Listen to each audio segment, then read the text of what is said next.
Nothing beats the hobo life, stabbing folks with my hobo knife.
It was a Friday night. I was still in the office.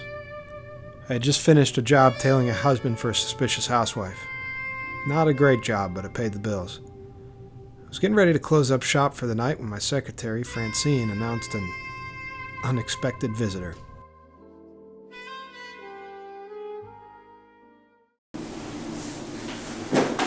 Hey, boss. Gwen's in the other room and she wants to see you. You want us to give it a brush off? No, send her to Francine. You sure that's such a good idea, boss? I mean, with your history with her and Send her in, Francine. Okay, boss, but don't say I didn't warn you. I couldn't believe it was her. I hadn't seen Gwen in over a year. Not since she married the owner of that club where she performed.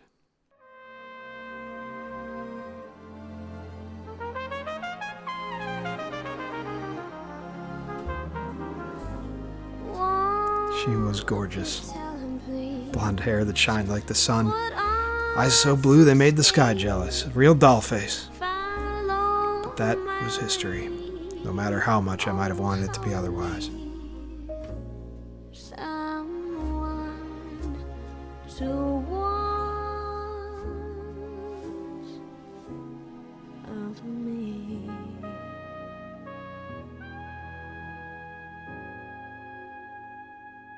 I know I didn't make it easy for her to turn Davenport down.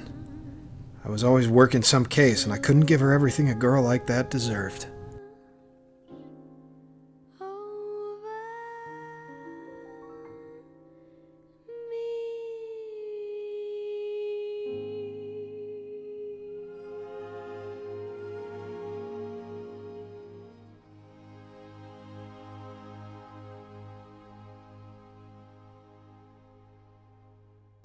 Gwen, it's been a while.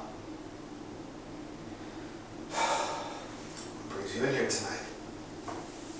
Jack, I need your help. I think I'm in trouble. If you've turned on the radio or picked up a newspaper in the last few days, no doubt you've heard about the accident my husband Hollister had a few nights ago. He was in a fatal car accident. Yes, I read about it in the paper. Police are saying it was an accident, so what is it you think I could do? Well, I don't think it was an accident at all. Why would you think that? After all, Davenport was quite the drinker, among other things. Yes, I know. I'm fully aware of his drinking. And I'm also fully aware of his philandering. You don't have to tiptoe around his dalliances. It was no secret that he didn't love me. He just wanted to have a pretty girl in his arm, and I happened to be the star of his club. You know the headline, older man marries young showgirl. It didn't take long for the novelty to wear off. But none of that matters now. I just need to know if this was an accident or if someone is responsible for this. Aren't the police still investigating? I mean, after all, Davenport was a very well-connected man.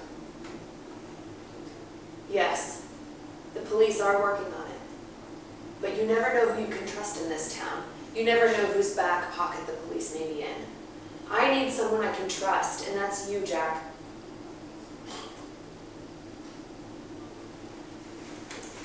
Gwen, are you sure this is such a good idea? The only thing I'm sure of is that I need your help. Jack, please don't let me down. All right. Take it easy. I'm going to help you.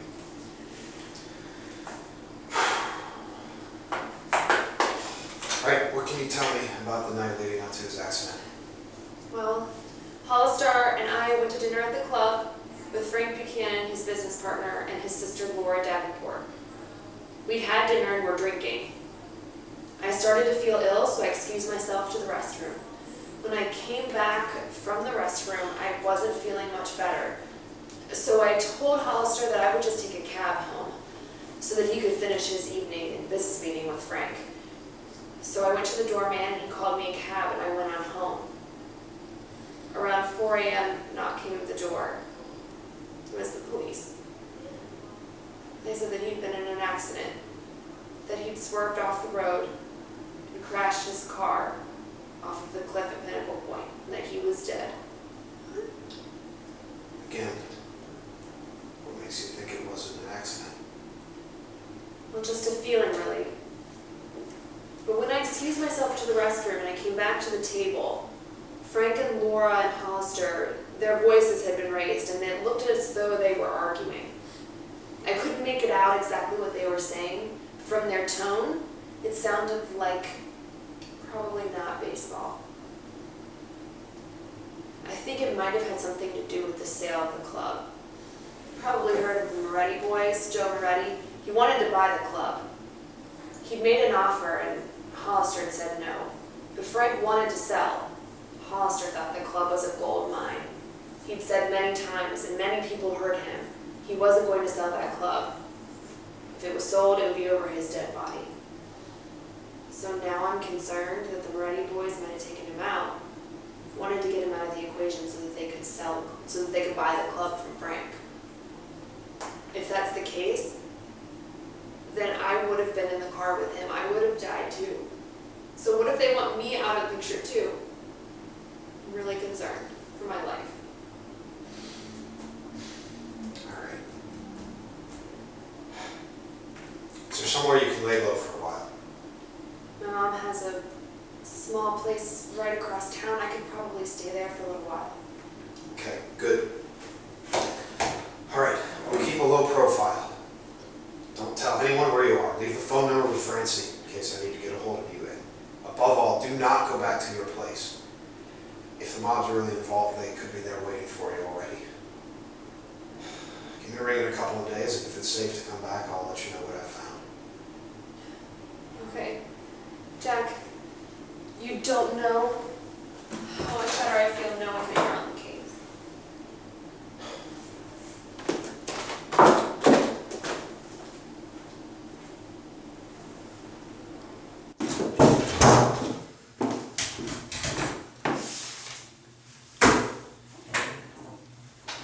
You got some noise showing your face around here. You messed him up really bad when you dumped him for Davenport. And it took him a long time to get over you. And now you think you can just come waltzing in here like nothing ever happened and just snap your fingers and, as the French say, Viola. And suddenly he's going to appear just like magic. Well, if you think he's going to come running, I got one word for you, sister. Starts with N and standards, were they? Never! Francine, you know it wasn't easy for me to leave him either, but I had my reasons. I'll be at this address for the next few days.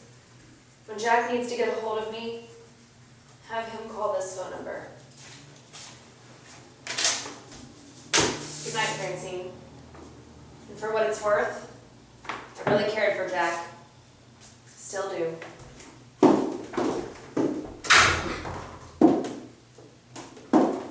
And you better wear combat boots. I figured a good place to start was with Davenport's business partner, Frank Buchanan. He and Davenport owned a night spot called the Raven Club. I thought I'd drop by there and ask Mr. Buchanan a few questions. Mr. Buchanan, Yes? I'm Detective Jack Valiant. I've been hired to investigate Hollister Davenport's accident. You have a few minutes to answer some questions for me. I've already given my statement to the police. By whom were you hired? I'm not going to discuss my client with you. I just want to ask you a couple questions about the night of the accident, if you don't mind. Sure. He told me they were having dinner at the club and Davenport was drinking like a fish, as usual. Excuse me, we went to the ladies' room to powder my nose. Looks like it's gonna be a full house tonight. That Roxy's really pulling him in. In fact, I got a call from a Hollywood agent today. He's following up on a letter he sent me a couple of days ago. He'd been in some time back. He caught her act. He was wondering if we'd release her from her contract so that she could do a screen test for her picture. What did you tell him? Why didn't you tell me? I told him I'd consider it. Don't worry, Frank.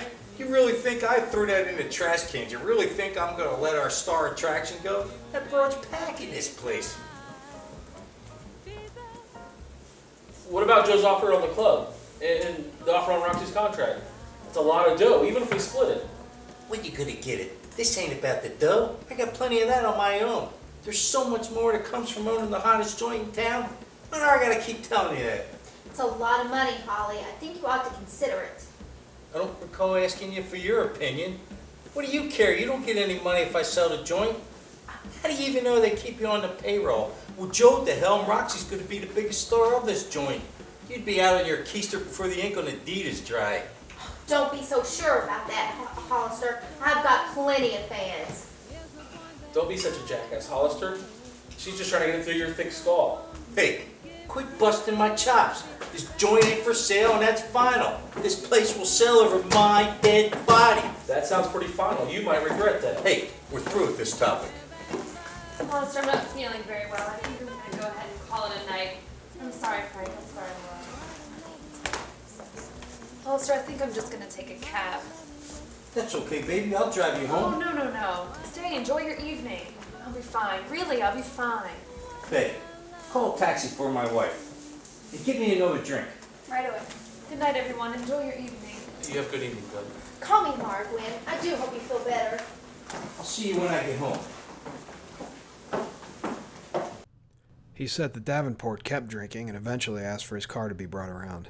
Frank said that Davenport was so drunk that he pleaded with him to take a taxi or stay and have coffee before heading out, but Davenport told him to lay off and staggered out of the bar. I asked Frank if he knew of anyone who might have an axe to grind with Davenport. He said people were lining up to buy tickets. Davenport wasn't a liked man, and you don't get a reputation like his throwing tea parties. Frank told me he was going to sell the club. I asked why. He said the club was really Davenport's baby, and he didn't want to run it anymore. At that point, he started getting a little edgy and asked if I was accusing him of being involved in Davenport's death. Then he clammed up, and our conversation was over. Are we through here? Yeah, I guess so.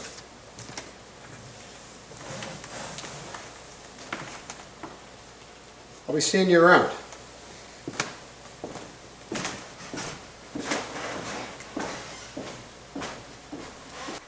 Next on my list was Joe Moretti. Both Gwen and Frank had said that he wanted to buy the club and that Davenport wasn't selling. Joe has his hand in half the shady dealings in this town, so I asked around and caught up with him at Gennaro's. I've been doing this job for a while. Trust me when I say it'll get everything taken care of, especially for what we're gonna be doing. The warehouse job. Of course, I mean the Hey, Moretti. Mr. Moretti ain't seeing anybody tonight. So beat it. Well, thanks for the update, King Kong. But I don't care if you ain't seeing anybody. I got questions for him. Oh, maybe you don't hear so good. I said beat it, you dick! Oh, you son of a bitch!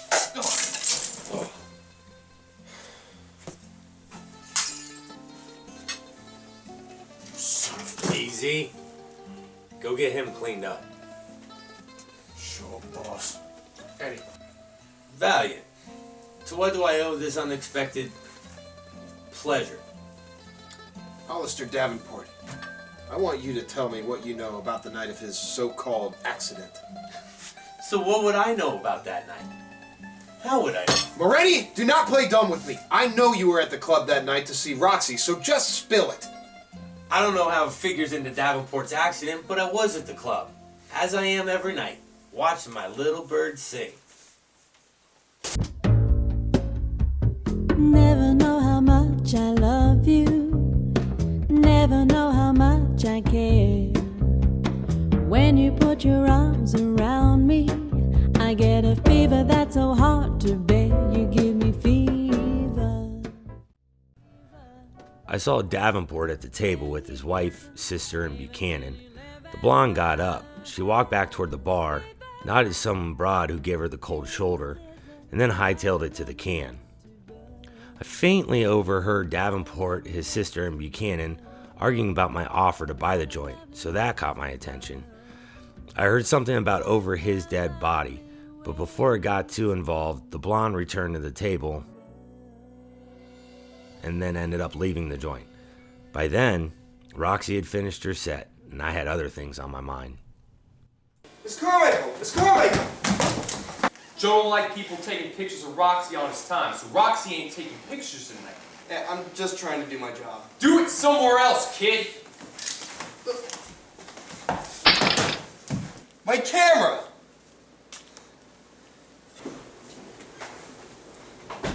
Ladies and gentlemen, Raven Club proudly presents the one, the only, Miss Laura Davenport. Sing, Toots. What's the story of Davenport's table? So they've been talking about Roxy in the club and how he ain't letting either go.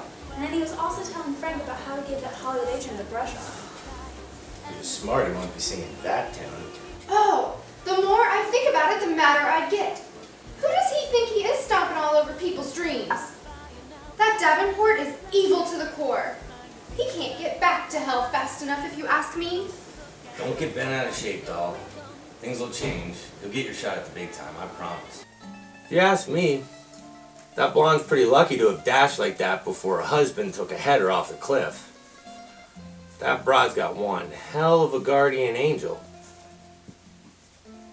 After talking to Moretti, I thought I'd pay a visit to his girl, Roxy Carmichael. She had been performing that night, so maybe she saw or heard something that might be useful. Come in.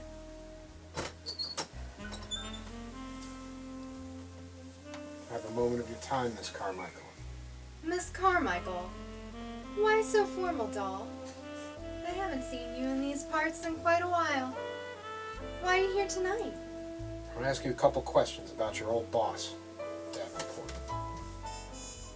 Sure thing, Blue Eyes.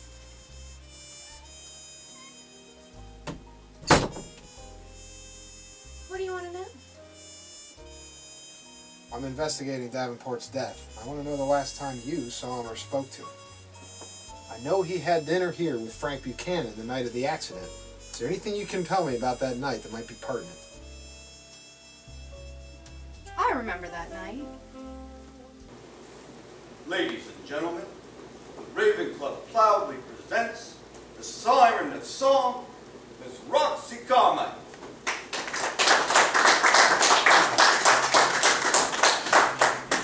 I was singing on stage. I noticed Davenport was at a table with Frank, Laura, and Gwen, and he had been drinking a lot. Just like any other night, I guess. I saw Gwen get up and head toward the bar. She stopped to speak to a woman, but it didn't seem like she was happy to see her. So Gwen continued on to the ladies' room. I noticed there was a commotion at the Davenport table, but I couldn't make out what was said. It seemed pretty heated, though. I didn't see Gwen around afterwards. I heard that she wasn't feeling well, and so she just left. Is there anything else you can remember that might be helpful? I do recall thinking it was quite convenient how Gwen didn't ride home with Davenport that night. Of course, I wouldn't be surprised if she had anything to do with it. Not that I'd blame her. Davenport was always treating her like trash. Drunk all the time and chasing some tail. And you know, it didn't help the fact that Gwen was so in love with you, Jackie. And Davenport knew that too. I never understood that with Gwen. How she could leave a dreamboat like you for a man like Hollister. If I was Gwen, I would have latched onto you and never let you go. So why do you think we never got together, Jackie? Gee, Roxy, I don't know. Might have something to do with the fact that you're Moretti's girl. Well, we might be engaged, but he doesn't own me yet. Cut it out, Roxy. You're on business. Oh, a girl can have a little fun, you know. Right. You know, from what you're saying, it sounds like you weren't exactly Davenport's #1 fan either. That's not a secret. Davenport wasn't happy unless he was making somebody else miserable. Well, I figured I could wait out my contract before going out to Hollywood. I don't want to be a lounge singer the rest of my life. I've got a dream. I'm going to be a movie star. Roxy, 5 minutes. Well, best of luck with that, Roxy. Thanks for your time. Anytime, doll.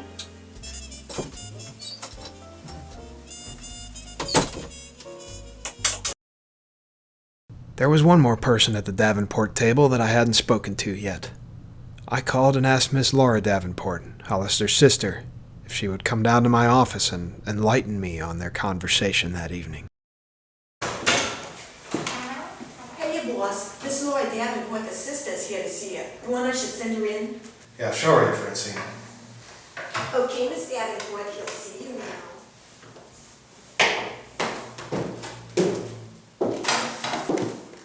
Thank you, Mr. Valiant.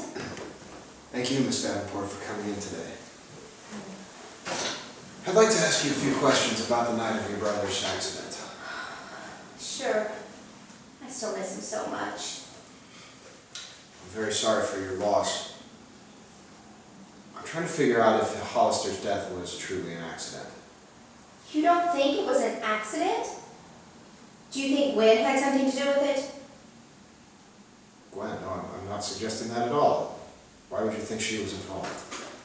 Well, it's just a little suspicious how she suddenly took ill that evening and decided to have a cab take her home instead of Holly. Besides, Holly confided in me that they've been arguing a lot lately. He was even thinking of changing his will. Well, I heard that there was an argument at your table that night. Would you care to elaborate on that? Yes, you're correct. We were arguing. Holly has had a bit of a temper when he was drinking, and, well, we were trying to convince him to sell the club. Suppose he got a little hot under the collar. Sell the club? Why would you want him to sell? From what I've heard, business has been booming. Oh, yes, it is booming. It's being very successful. But the more successful the club is, the more pressure it is to stay that way. The more pressure, the more he drinks. Like I said, he has quite a temper when he drank. Moretti has been soliciting him and Frank forever, trying to get him to sell the club. He desperately wants to buy it, but Holly just won't budge. It's a stupid pride thing, I suppose. He doesn't need the money, but he likes to be in control. I see. So how long have you been working with your brother at the club? About 8 years. When he first bought the club, I really believed that he did it to launch my singing career. But then he met Gwen, and that's when that dream faded and fast. Why do you say that? Well, he was totally smitten with Gwen when he first met her. And then they got married, and, well, she left the club, and he pushed Roxy up on stage. He was always looking for the newest and the latest thing. I'm sorry, Mr. Wright. I'm not feeling very well. Do you mind if I go home? Oh, by all means. Thank you again for your help. Thank you. I'll do anything I can to find out what really happened to Holly. I just wish I could see his face one more time.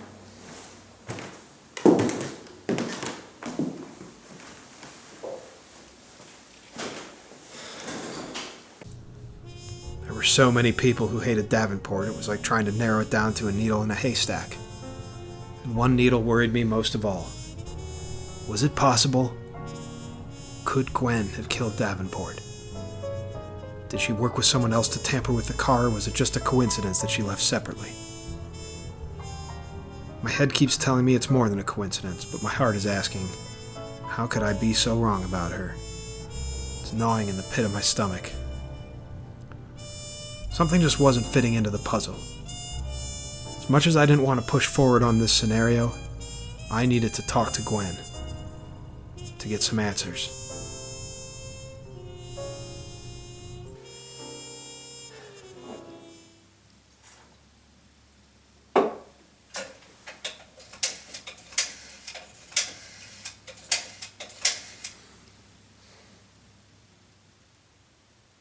Hello? Yeah, it's me. Listen, you know that place where we used to eat? Yeah, that one. It's out of the way. Meet me there tomorrow at 8 o'clock. I'll tell you what I found so far. Be careful.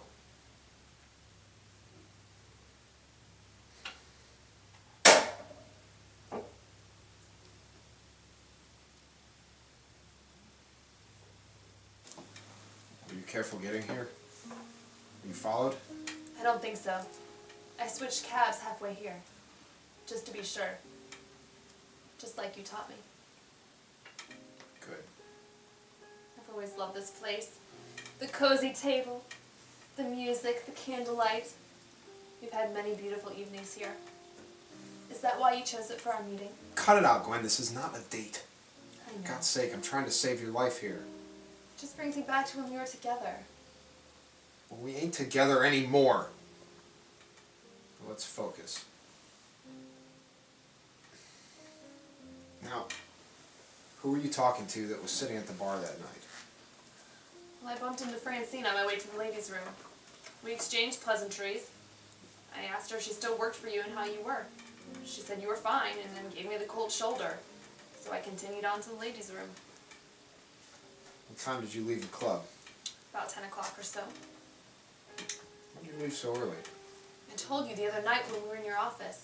I felt ill, so I took a cab home. Why didn't you take Hollister up on his offer to drive you home? He was drunk. Aren't you glad I didn't? What is this, an interrogation? Look, I've been checking around, Gwen. I questioned a lot of people about that night, and a lot of fingers keep pointing right back to you leaving right before the accident. You think I had something to do with this?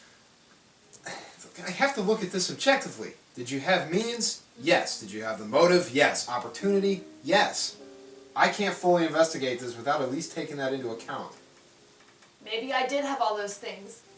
But so did half the people in this town. Even you have to admit it looks suspicious, Gwen. Now, if you know something, just tell me. Maybe we can figure something out together. If I had something to do with it, why would I have hired you to investigate the case?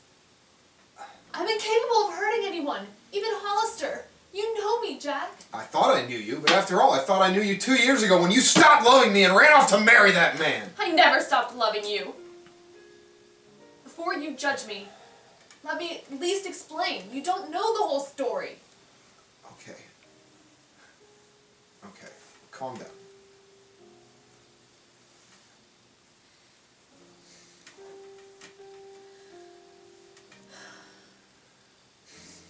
From the moment that I started at the club, Hollister wanted me for his own. The lewd comments, the sleazy advances, I tried everything I could to discourage him, but he wouldn't leave me alone. I told him we were in love and that didn't matter. He wanted me for his own, and he was the kind of man that always got exactly what he wanted, no matter the means. Finally, he threatened to have you killed if I didn't marry him. And if I told anyone, he would kill us both. So I kept quiet and married him. Gwen, I had no idea. I just thought you didn't care anymore and we had money so he could give you whatever you wanted. Gwen, why didn't you tell me this before? We could have figured it out together. I couldn't take that chance with your life.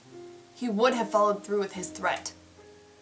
And I know that if I would have told you, you would have come running in to save me and gotten yourself killed.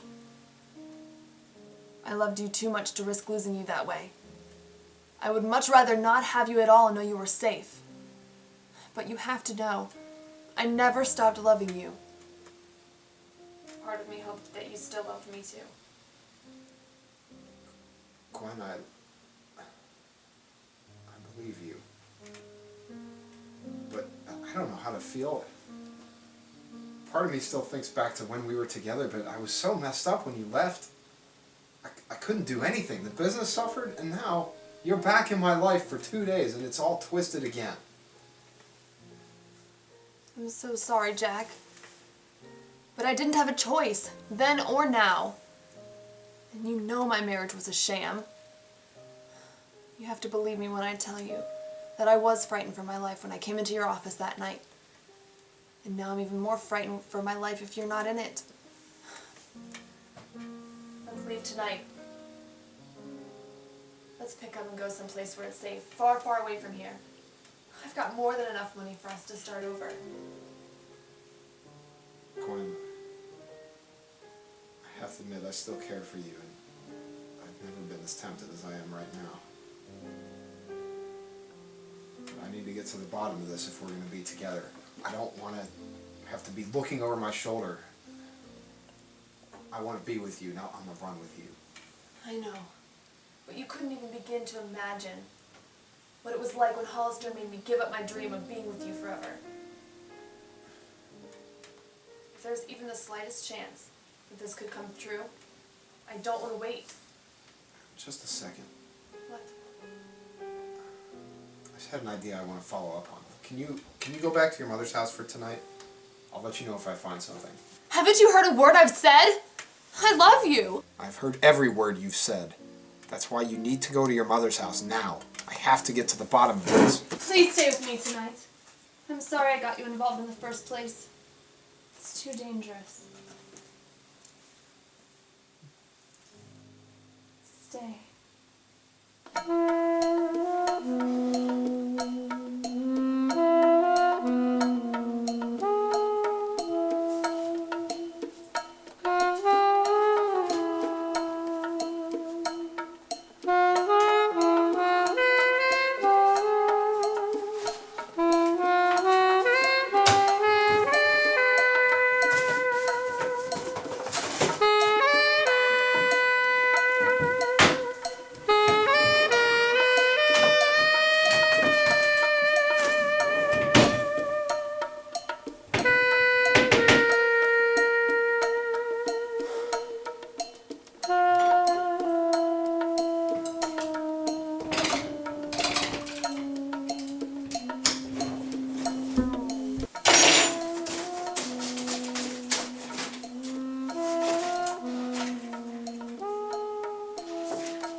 In the drawer was a folder containing a bunch of canceled checks for large sums made out to a Dave R. Pont. The last check was from about 2 weeks ago. There were also copies of Davenport's and Gwen's insurance policies. They also listed Mr. Pont as a beneficiary. And Davenport's will. Again, beneficiary Dave R. Pont. Davenport.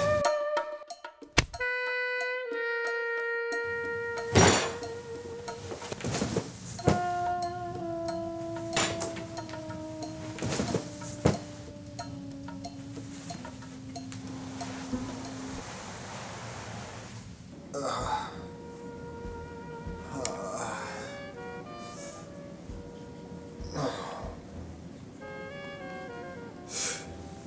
guess you figured it out, chump. I am Dave Arpot. I decided to fake my death. Decided to come back and finish Gwen off too. Dead man wouldn't be a suspect. With both of us gone, the money would go to me. What I didn't consider was how quick after I died, she come running straight back to you. You came rushing in like a big Boy Scout to save her. Well, things couldn't have worked out better. Now I have the opportunity to get rid of both of you for good. Gwen's on her way to meet you here right now. You sent her a telegram telling her to meet you here before the club opens at 5 o'clock. Well, you're a sweetheart. We'll have a front row seat to the big show. In the meantime...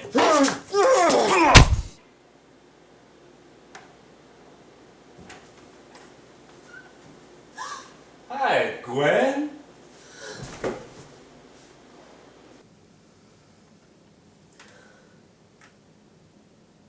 As you can see, my sweet, I am back among the living. Miss me? How is this possible? It wasn't my body in the car that night. I replaced it with some poor schmuck I offered a ride to and then off. Now it's time I took care of you so I can get the money from your policy and mine. You vile, evil man! You killed an innocent man just so that you could slink off into the night. Some grieving widow you turned out to be. It didn't take you long to run back to Jack after my death, you little harlot. I never loved you. The only reason why I went along with this and didn't open my mouth was to save the man I really love. No one could ever love you. Well, your knight in shining armor isn't coming to your rescue this time, sweetheart. But don't worry, you'll have forever together. Jack! Jack! Hell, looks like your handsome hero is joining the party. Let him go, Hollister. I'll do anything. I'll run away with you. Just don't hurt Jack. How touching, sweetheart. But too little too late. Well, don't worry. You'll have time to say your goodbyes. Better yet, I don't think so. Just in case somebody gets here to open up early.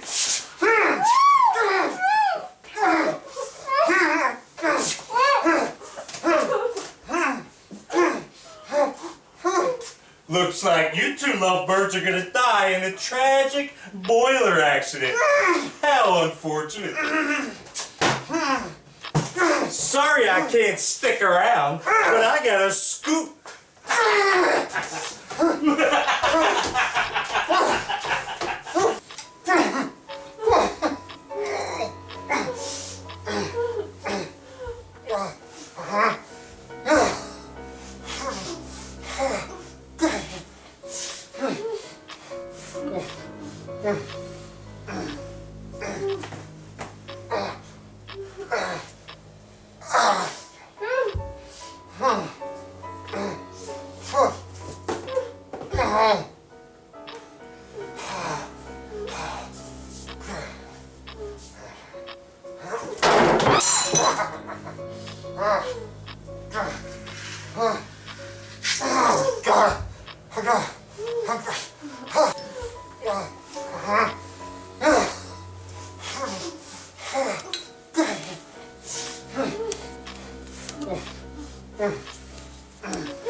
Hold on. It's okay. It's okay.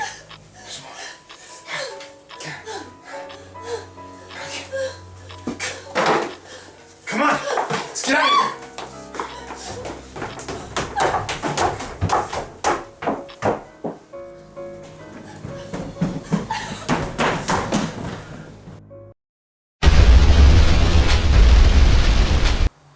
That's done. Must have been one hell of an explosion.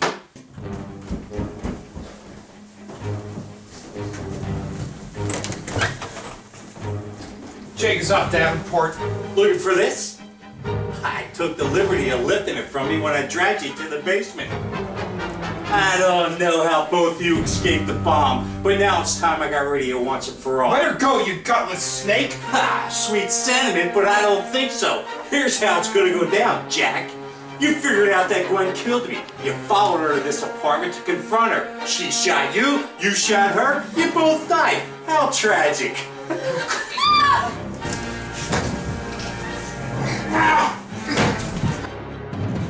I'm gonna enjoy bashing your brains in.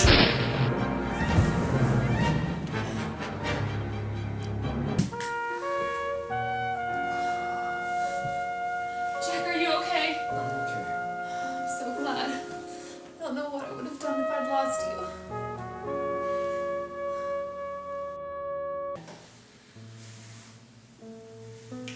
I can't believe after all this time, I'm free to be with the man I really love. I'm so sorry for all the time we've missed together. Let's just pretend Davenport never happened and pick up right where we left off. I don't think it's that simple, Gwen. Some things have changed, but others haven't. I'm never going to be rich like Davenport. I'm never going to be able to give you the things that you want. Don't you see, Jack? It's not about the money. I married Davenport to keep you safe. You've always been the most important thing in my life. Just wanted you to be safe. Well, that's just it, Gwen. I'm still a detective. I still have a job to do. That job sometimes involves me being in dangerous situations. It's not going to change, and it came between us before. Who's to say that it won't again? What are you saying, Jack? Don't you love me? Of course I love you. Never stop loving you. I just need to know that you're okay with me as I am. Am I ever going to like being worried about you? Tailing shady characters and chasing thugs? No. But that's who you are, Jack. I realize that now. As long as there are bad guys out there, there's going to be good guys trying to stop them. And that's you, Jack. One of the good guys. That's just another reason I can't help being in love with you. It's not about money or things.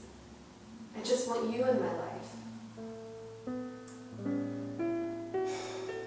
Well, you say we talk about it a little more over dinner. Valentino's? That sounds great. Just need to freshen up. Do you have a mirror? Francine's got a whole 5 and dime in her desk. I'm sure there's a mirror in there somewhere. Thanks, sweetie. I'll be right there. Just gotta get my coat and hat.